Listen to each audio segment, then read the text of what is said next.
The rain hammered against the floor-to-ceiling windows of the penthouse as Victoria Sterling stood frozen in the doorway of what used to be her bedroom. Her hand instinctively moved to her rounded belly, now 6 months swollen with the child she had thought would complete their perfect life. Instead, she stared at her husband of 4 years wrapped in silk sheets with a woman barely out of college. Marcus Wellington didn't even have the decency to look ashamed when he noticed her standing there.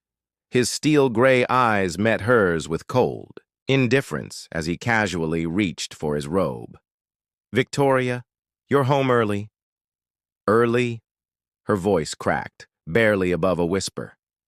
"It's 3 in the morning, Marcus.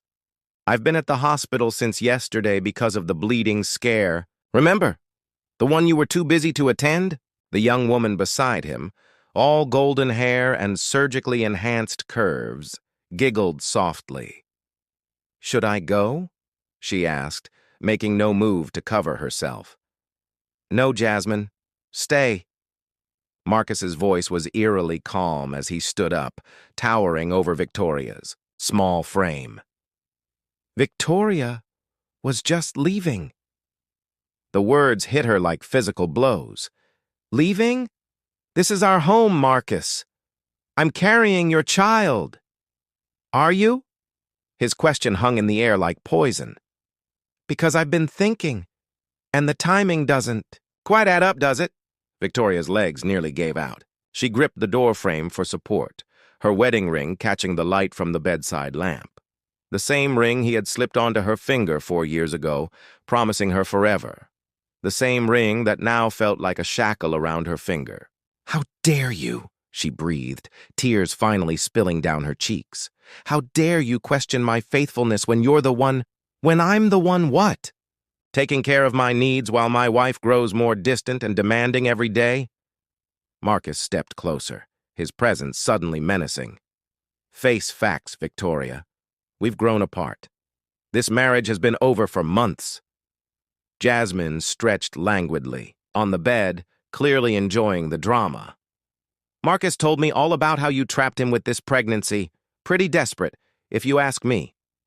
"No one asked you!" Victoria snapped, finding her voice. She turned back to Marcus, searching his face, for any trace of the man she had fallen in love with. "We planned this baby, Marcus. You said you wanted a family. I said a lot of things." He shrugged, walking to his dresser and pulling out a manila envelope. "But people change, Victoria. I've changed. And frankly, you haven't kept up." He tossed the envelope at her feet. Legal documents scattered across the marble floor, divorce papers, custody agreements, financial settlements, all already signed by him. "Generous severance package," he said conversationally, as if discussing a business merger. "You get the car, a modest settlement, and I'll cover medical expenses for the pregnancy. After that, we're done." Victoria knelt awkwardly, her pregnant belly making it difficult to gather the papers. Her hands shook as she read the terms. Everything they had built together, the penthouse, the vacation homes, the investment portfolio, would remain his. She would leave with practically nothing. "The account numbers are in there," Marcus continued, settling back onto the bed next to Jasmine. "Don't try to take more than what's specified. I've already had the other accounts frozen." "Frozen?" Victoria struggled to her feet. "Marcus, my credit cards, were in my name, as was everything else." His smile was cold, calculated. "Funny how trust works, isn't it?"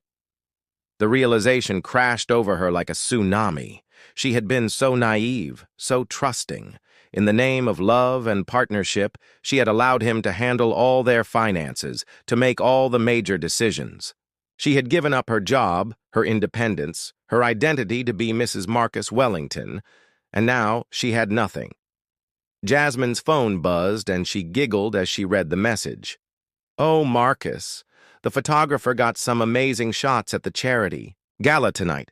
We look incredible together." "Tonight?" Victoria's voice was hollow. "You were at the Wellington Foundation gala tonight? Our foundation?" "My foundation now," Marcus corrected. And yes, Jasmine made quite the impression. The press is calling us the power couple of the season. Victoria looked at the woman in her bed, wearing what looked like her pearl necklace around her naked throat. The necklace her grandmother had left her. "That's mine," she whispered. "Was yours," Jasmine corrected with a smirk. "Finders keepers." Something snapped inside Victoria. All the pain, betrayal, and humiliation crystallized into pure rage. She lunged forward, but Marcus caught her wrist. "Don't make this uglier than it has to be," he warned, his grip tight enough to bruise. "Take the deal, Victoria. It's more generous than you deserve." She pulled free, cradling her wrist against her chest, looking at them both, Marcus with his cruel indifference, Jasmine with her victorious smile. Victoria realized she was staring at strangers. The man she had loved, had trusted with her life and dreams, was gone. Maybe he had never existed at all. "I'll be back for my things tomorrow," she said quietly, gathering what remained of her dignity.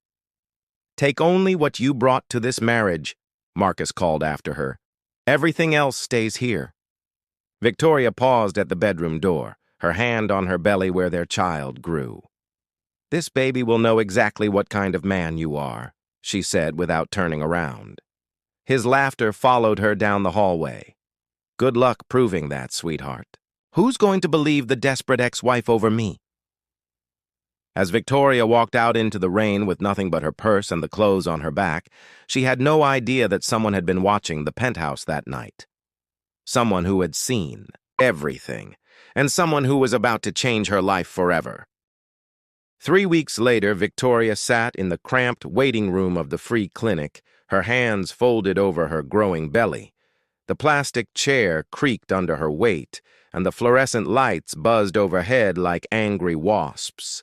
Around her, other women in various stages of pregnancy chatted quietly or stared at their phones. None of them looked like they had once lived in penthouses or worn designer gowns.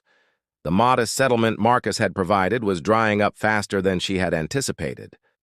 After paying first month's rent and deposit on a studio apartment in the city's roughest neighborhood, buying basic furniture from thrift stores, and covering medical expenses not included in his generous package, Victoria was down to her last $300. "Victoria Sterling?" A tired-looking nurse called from the doorway. Victoria gathered her worn purse, the only designer item she had left, and followed the nurse down a narrow hallway lined with motivational posters about prenatal nutrition and domestic violence. Resources. The irony wasn't lost on her.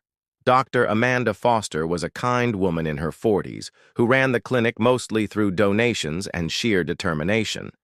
She had been seeing Victoria since she could no longer afford her previous obstetrician, the same one who had delivered babies for Marcus's social circle for decades. "How are you feeling, Victoria?" Dr. Foster asked, reviewing her chart. "Tired. Scared," Victoria admitted, settling onto the examination table. "The baby's been very active lately. I think she knows I'm stressed." "She?" Dr. Foster smiled. "Did you find out the gender?" "No, I have a feeling." Victoria's hand moved protectively over her stomach. "I keep thinking about what kind of world I'm bringing her into. What kind of mother I can be when I can barely take care of myself." Dr. Foster's expression softened. "You're stronger than you think, Victoria. I've seen women overcome much worse circumstances than yours." But Victoria wasn't so sure. That morning, she had walked past a newsstand and seen Marcus and Jasmine on the cover of a business magazine. "Power Couple Takes Manhattan." The article gushed about their whirlwind romance and Marcus's expanding business empire. There was no mention of his pregnant ex-wife struggling to buy groceries. Meanwhile, Detective Ray Morrison sat in his unmarked car across the street from the clinic, watching Victoria through the window. He had been tracking Marcus Wellington's financial activities for months as part of a larger investigation into corporate fraud. What he had discovered made his stomach turn. shell companies, embezzled charity funds, and a pattern of financial abuse that extended far beyond Victoria. Morrison had seen the surveillance footage from the penthouse building the night Victoria was thrown out. The same night that Marcus had transferred over $2 million from the Wellington Foundation into offshore accounts. Money that was supposed to go to homeless shelters and women's crisis centers. But Morrison needed a witness. Someone close enough to Marcus to provide insider information. And Victoria Sterling, whether she knew it or not, might be the key to bringing down one of the city's most corrupt businessmen. As Victoria left the clinic, her phone buzzed with yet another notice from the electric company. Past due. Final notice. She felt tears threatening again, but forced them back. Crying wouldn't pay the bills or put food in her refrigerator. She walked slowly back toward her apartment, passing the luxury shops and restaurants where she used to spend afternoons with Marcus. Now she window shopped at the dollar store, calculating whether she could afford a box of crackers and a can of soup for dinner. That's when she noticed the black sedan that had been following her for the past few blocks. At first, she thought, it was paranoia. Marcus had made her feel like everyone was watching her, judging her fall from grace. But when the car pulled up beside her and the window rolled down, her heart started racing. Mrs. Wellington? The voice was crisp, professional, with a slight British accent. Could I have a word? Victoria quickened her pace, but the car matched her speed. I'm sorry, My name is Eleanor Blackwood. I believe we have a mutual interest in ensuring Marcus Wellington faces justice for his crimes. Victoria stopped walking. Through the tinted window, she could make out the silhouette of an elderly woman, impeccably dressed, with silver hair pulled back in an elegant chignon. Despite her fear, something about the woman's voice commanded attention. I don't know what you're talking about, Victoria said carefully. Of course you do, dear. You lived with him for 4 years. You organized his charity events, managed his social calendar, had access to his home office. Eleanor's voice was gentle but insistent. You know exactly what kind of man Marcus Wellington is. The car door opened, and Eleanor Blackwood stepped out. She was in her late 60s, wearing a Chanel suit that probably cost more than Victoria's monthly rent, but her eyes held genuine kindness. I know you've been through hell, Victoria. I know you're struggling to survive while he flaunts his new life. But what if I told you that you have more power than you realize? What if I told you that Marcus's empire is built on lies and stolen money? And what if I told you that together we could not only bring him down, but ensure that you and your daughter are set for life? Victoria stared at this mysterious woman who seemed to know everything about her situation. Who are you? Eleanor smiled, and for the first time in months, Victoria felt a spark of hope. Someone who's been waiting a very long time to meet you, my dear. Someone who knew your grandmother quite well. Part 3. The unexpected Ally family photographs and the scent of jasmine tea. Victoria sat nervously on a velvet sofa, still processing the revelation that had brought her here. Eleanor Blackwood had known her grandmother, Rosemary Chen, during World War II when they both worked as code breakers for the British Intelligence Service. The two women had maintained a secret friendship for decades, even after Rosemary moved to America and married Victoria's grandfather. Your grandmother was the smartest woman I ever knew, Eleanor said, settling into the chair across from Victoria with practiced grace. She saved more lives than you could imagine, and she never received proper credit for her work. It was classified, you see. A tall man in his 30s entered the room carrying a leather portfolio. His dark hair was perfectly styled, and his expensive suit couldn't hide the athletic build underneath. Despite his obvious wealth, there was something approachable about his warm brown eyes. Victoria, I'd like you to meet my grandson, Benjamin Cross. He's been handling my legal affairs for years, and he's been investigating Marcus Wellington's business practices. Benjamin extended his hand with a gentle smile. It's a pleasure to finally meet you, Victoria. I'm sorry it's under these circumstances. Victoria shook his hand, noting the calluses that suggested he wasn't just another pampered rich kid. I still don't understand why you're helping me, or how you even found me. Eleanor and Benjamin exchanged a look before Eleanor reached into an antique desk drawer and pulled out a worn photograph. It showed two young women in 1940s military uniforms, arms linked and smiling at the camera. One was clearly a younger Eleanor, the other had Victoria's same dark eyes and delicate features. Your grandmother made me promise something before she died, Eleanor said softly. She was worried about you, about the man you had married. She had suspicions about Marcus's character, but she passed away before she could warn you properly. Victoria felt tears welling up. Her grandmother had died 2 years ago, just as her marriage to Marcus was beginning to show cracks. Rosemary had always been protective, almost psychic in her ability to read people's intentions. Benjamin opened his portfolio and spread several documents across the coffee table. We've been building a case against Marcus for months. Financial fraud, embezzlement from charity organizations, tax evasion, the list goes on. But we need someone with inside knowledge to help us prove it. I don't know anything about his business dealings, Victoria protested. He never discussed work with me. He said I wouldn't understand. But you organized his social events, Eleanor pointed out. You met his clients, his partners. You had access to his home office, his personal files. Even if you didn't realize it at the time, you witnessed things that could be crucial evidence. Victoria thought back to the countless dinner parties she had hosted, the charity galas where Marcus would disappear into private rooms with donors, the late-night phone calls he took in his study. She remembered feeling excluded, dismissed as just a pretty wife who couldn't handle the complexities of high finance. There was this one night, she said slowly. About 6 months ago, Marcus was hosting a private dinner for some investors. He asked me to stay upstairs, said it was just boring business talk. But I heard shouting, and when I came down to check, I saw him shredding documents in his office. Benjamin leaned forward, intently. Do you remember who was at that dinner? Trevor Hayes, his business partner, some men from overseas, they spoke with accents, maybe Eastern European, and Victoria paused, trying to recall. There was a woman there, older, very well-dressed. She seemed angry about something. Eleanor and Benjamin.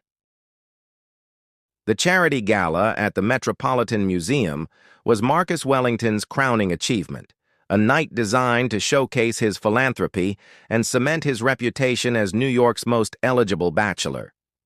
500 of the city's elite had gathered in the Temple of Dender, champagne glasses glittering under the ancient Egyptian temple's dramatic lighting. Marcus stood at the center of attention in his custom tuxedo, Jasmine draped on his arm like a designer accessory. She wore a blood-red gown that cost more than most people's annual salary, her blonde hair swept up to showcase the diamond necklace that had once belonged to Victoria, another piece of her past life that Marcus had casually redistributed. Ladies and gentlemen, Marcus began, his voice carrying easily through the museum's soaring space. Tonight we celebrate not just the Wellington Foundation's record-breaking year, but the power of second chances and new beginnings. The crowd applauded, and several society photographers captured the moment. Marcus basked in the attention, one hand possessively on Jasmine's waist, the other raising his champagne glass. As many of you know, I've recently embarked on a new chapter in my personal life, he continued, pausing for the knowing chuckles from his audience. Sometimes we must leave the past behind to embrace a brighter future. What Marcus didn't know was that Victoria Sterling sat in the museum's security office, watching everything unfold on closed-circuit television. She wore a simple black dress, elegant but understated, her 7-month pregnancy clearly visible but not diminishing her quiet dignity. Beside her, Detective Ray Morrison monitored radio communications while Benjamin Cross reviewed legal documents one final time. "Are you ready for this?" Benjamin asked gently, noting how Victoria's hands trembled slightly as she watched her former husband's performance. "I've been ready since the night he threw me out," Victoria replied, her voice steady despite her nerves. Eleanor Blackwood entered the security office, impeccable as always in midnight blue silk. At 72, she moved with the grace of someone who had spent decades in positions of power. "Judge Price is in position. The federal agents are stationed throughout the building. As soon as Marcus finishes his speech, we move." On the monitors, Marcus was building toward his grand finale. The Wellington Foundation has donated over $50 million to women's shelters, homeless services, and children's programs this year alone. "We believe in lifting up those who need it most, in providing hope where there was once despair." Victoria felt sick listening to his lies. She knew now, thanks to Benjamin's investigation, that less than 10% of those donations had reached their intended recipients. The rest had been funneled through shell companies into Marcus's personal accounts. "Tonight," Marcus continued, his arm tightening around Jasmine, "I'm proud to announce our engagement." The crowd erupted in cheers as Jasmine held up her hand to show off a massive diamond ring. She beamed at the cameras, playing her part perfectly. Neither of them noticed the federal agents quietly positioning themselves at the exits. That's when Judge Helena Price stepped forward from the crowd, her stern face unmistakable even in the dim lighting.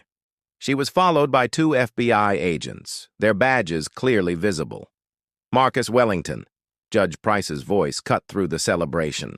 Like a blade, "you are under arrest for financial fraud, embezzlement, and violation of federal charity regulations." The gala erupted in chaos.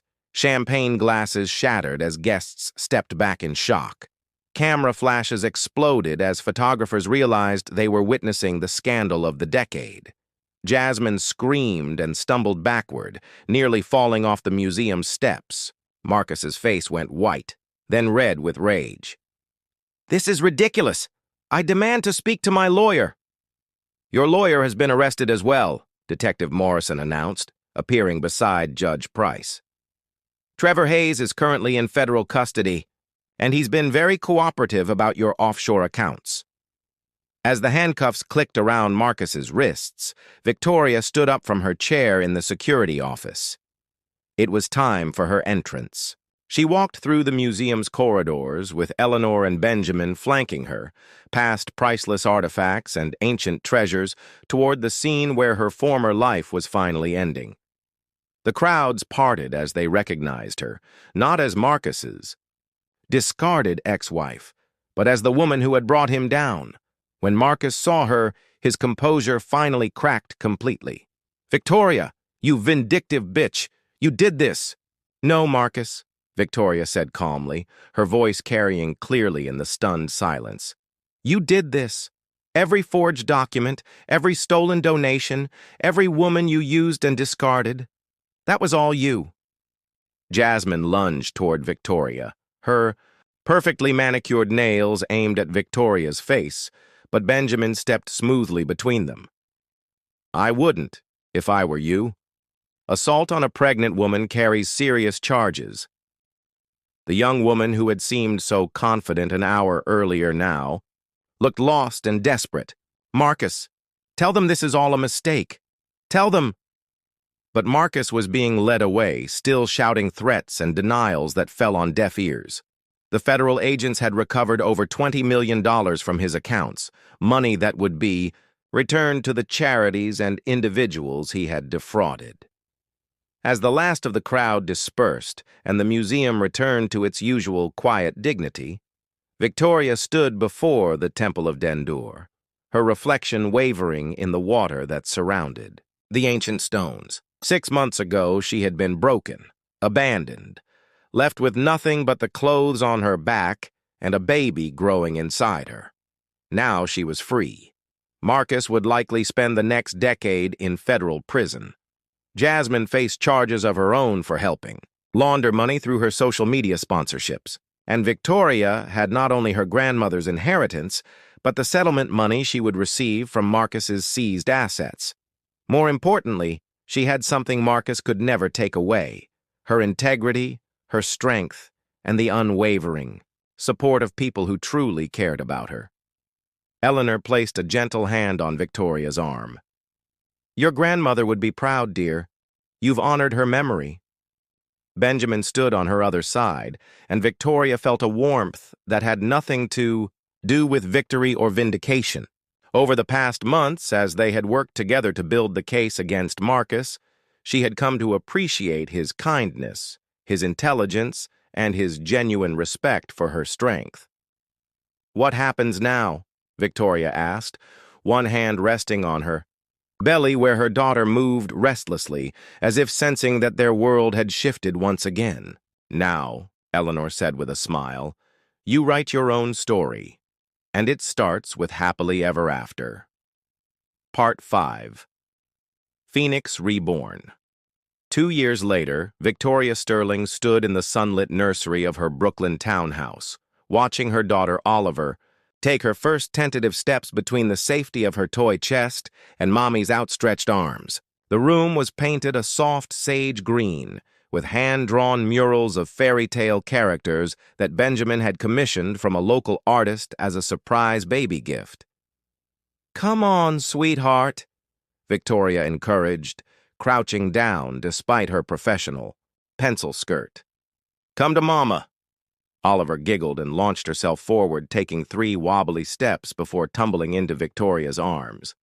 Both mother and daughter dissolved into laughter, and Victoria felt that familiar surge of overwhelming love and gratitude that had become her daily companion since Oliver's birth. The sound of keys in the front door made them both look up.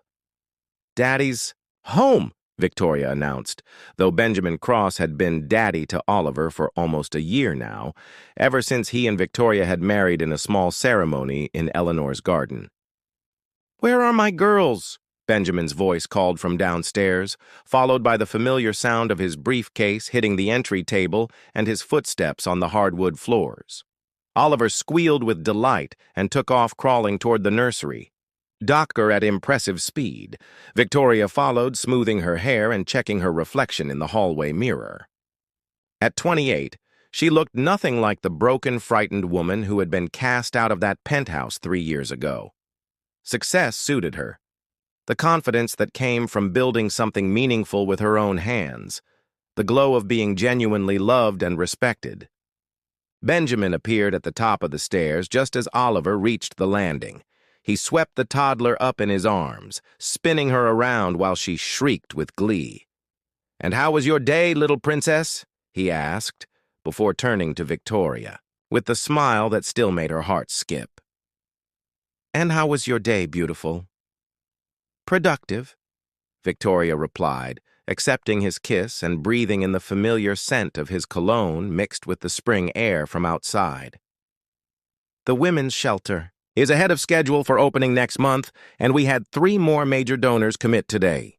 The Victoria Sterling Foundation had become one of New York's most respected charities in just 2 years, focusing specifically on helping women escape financial abuse and start new lives.